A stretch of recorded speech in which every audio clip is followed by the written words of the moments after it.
3, subtema 4, pembelajaran ketiga, tugasku dalam kehidupan sosial.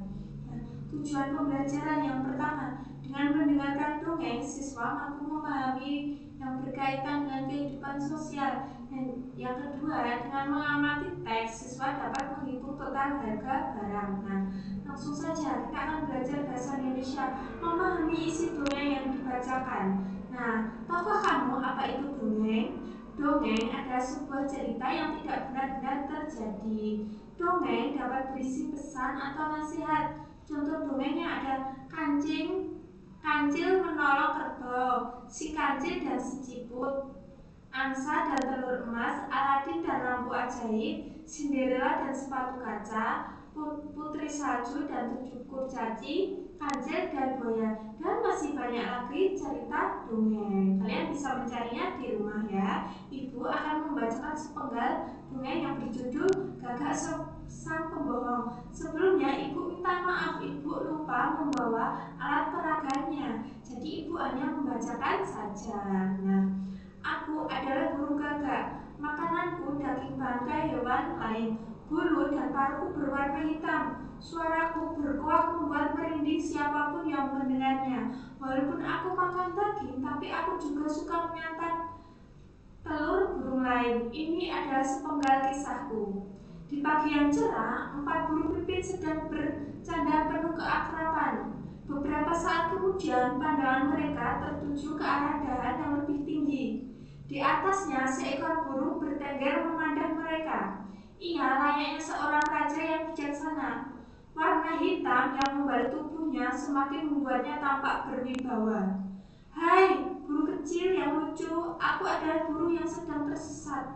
Aku meninggalkan wilayahku karena di sana banyak pemburu yang mengincar aku. Bolehkah untuk beberapa hari ini aku tinggal bersama kalian? Aku akan menjadi sahabat terbaik dan siap membantu kalian. Tentu, teriak burung pipit riang. Burung pipit senang, ia langsung mengutarakan masalah yang sering menimpa mereka. Tampaknya mereka sangat percaya kepada burung gagak yang siap membantu. Kami sedih sekali. Setiap kali kami pergi mencari makan, telur-telur kami hilang selalu dicuri oleh ular, ungkap Pipit. Gagak mendengarkan dengan penuh sesama. Sambil ia berpikir untuk melaksanakannya jawabnya, baiklah, serahkan saja urusanmu padaku. Silahkan kau cari makanan, dan aku akan berjaga agar telurmu tidak dicuri. Dasar burung ceroboh, mereka sama sekali tidak berhati-hati. Padahal aku baru saja dikenalnya. Sekarang saatnya aku menikmati telur-telur ini. Biar lezat sekali telur ini. Gagak terasa lapar sekali. Tanpa keraguan, biar telur-telur itu disantapnya. Saking lahapnya, tidak memperdulikan sekitarnya. Tanpa disadari, seekor cecak mengawasi perbuatannya. Hari mulai sore, saat burung-burung pipit beristirahat dan kembali ke sarang. Apa yang terjadi ketika mereka tiba? Burung pipit sungguh terkejut dengan apa yang dilihatnya. Telur-telur pecah berserakan. Siapakah pelakunya? Ular tak pernah meninggalkan canang seperti ini. Keesokan harinya, gagak menghampiri mereka. Ia tampak bersedih. Maafkan aku, burung-burung yang lucu. Saat aku menjaga telurmu, ada burung elang mau mendatangi telurmu. Lalu aku mengusirnya. Aku sangat kaget ketika aku kembali, telur-telur sudah pecah. Aku berjanji hal itu tidak akan terjadi lagi. Ungkap burung gagak tampak penuh penyesalan. Keempat burung pipit pergi agak jauh dari sarangnya. Mereka musyawarah di dekat rumah penduduk. Kita harus memberi pelajaran kepada burung gagak agar dia tahu kesalahannya. Oke, kita bagi tugas. Ada yang menyiapkan tempat dan ada yang mematuk dahan pohon nangka agar getahnya keluar. Ayo kumpulkan getahnya sebanyak-banyaknya, lalu kita taruh getahnya di sekeliling sarang. Mereka bergotong royong. Keesokan harinya, gagak melaksanakan tugasnya menjaga sarang telur. Di balik semak-semak, burung-burung pipit memperhatikan dengan seksama. Hei, lihat! Gagak itu mulai mendatangi telur di rumah bisik Pipit. Belum sampai Gagak di telur itu, tiba-tiba kakinya terasa lengket dan tidak bisa bergerak.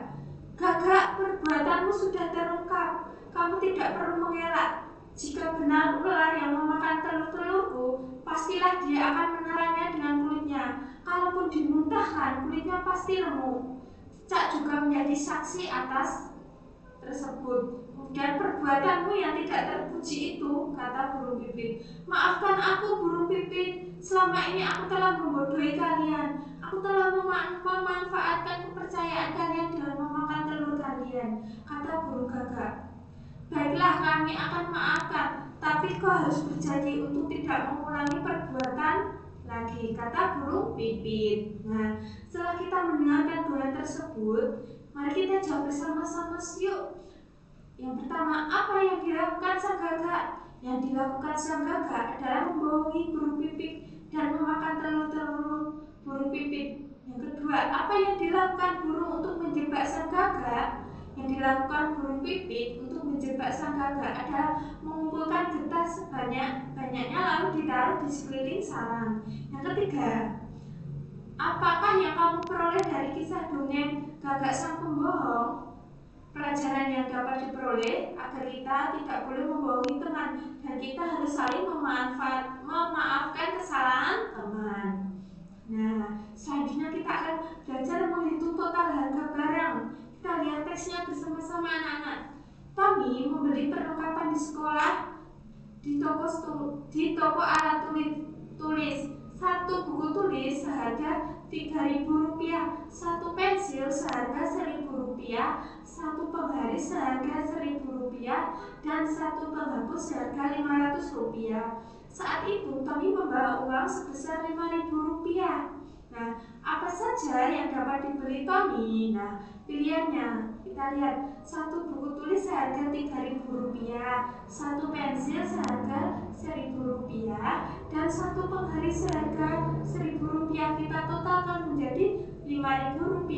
Jadi pilihan barang yang dapat dibeli Tony yaitu satu buku tulis, satu pensil, dan satu penggaris. Nah, demikian penyampaian Ibu mengenai dongeng dan cara menghitung total harga barang. Kalian bisa mempraktekkan di rumah dengan pekerjaan cara menghitung total barang. Nah, kalian lihat teksnya. Mira dan Yuda pergi ke toko alat tulis. Nah, kalian lihat alat-alatnya. Kemudian kalian lihat, nah saat itu Mira diberi uang Rp5.000 dan Yuda diberi Rp4.000. Nah, kalian bisa mengerjakannya di rumah dengan bantuan orang tua. Setelah selesai mengerjakan, jangan lupa dikirimkan ke wali kelas masing-masing.